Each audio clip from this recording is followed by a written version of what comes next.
Madhavaram, military Madhavaram, West Godavari district. Second World War, First World War, War Memorial.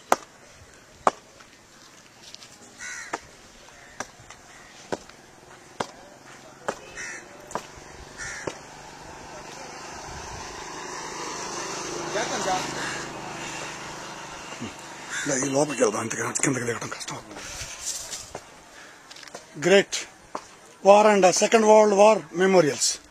మొదటి రెండవ ప్రపంచ యుద్ధ వీరుల స్మారక స్తూపం.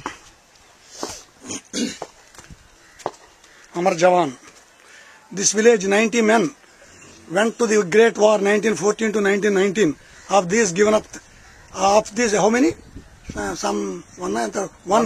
One gave up his life. Amar జవాన్ స్తూపం. ఇది ఎవరు కట్టించారండి? పాల రోహిణమ్మ గారు. రోహిణమ్మ గారు కట్టించారా వార్ మెమోరియల్? ఓహో, ఇదేంటి చదవండి, చదవండి. అమర్ జవాన్ covered die many times before their deaths. The valiant near the taste of death but once. Shakespeare.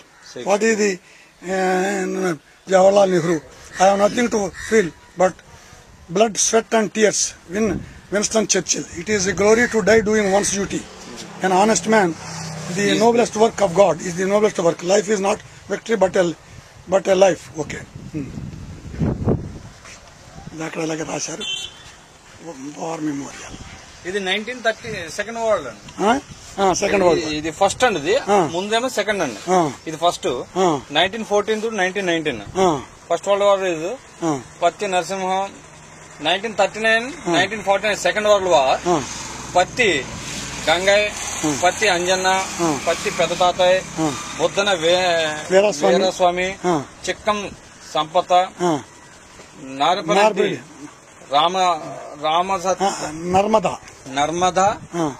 Narmada, సత్యనీడి Pallaiah, Chityal Narasimha Rao,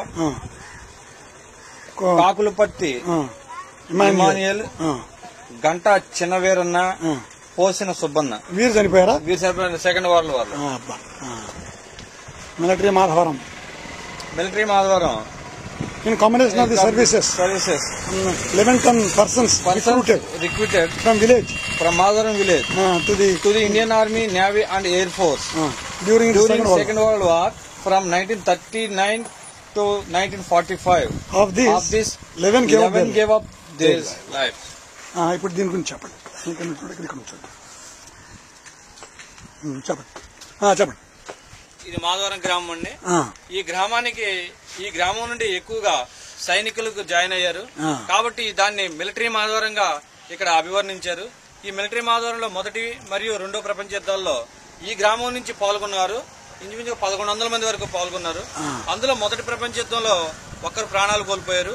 అలాగే రెండో ప్రపంచ యుద్ధంలో మిగిలినటువంటి 11 మంది ప్రాణాలు కోల్పోయారు. అందు నిమిత్తం వారి యొక్క జ్ఞాపకార్థం నిమిత్తం అమర్ జవాన్ స్తూపాన్ని ఏర్పాటు చేయడానికి శ్రీ కోలా రోహిణమ్మ గారు 1988 సంవత్సరంలో ఇక్కడ అమర్ జవాన్ సత్యనారాయణ మూర్తి గారి కుమార్తె కోలా రోహిణమ్మ గారు ఏర్పాటు చేశారండి.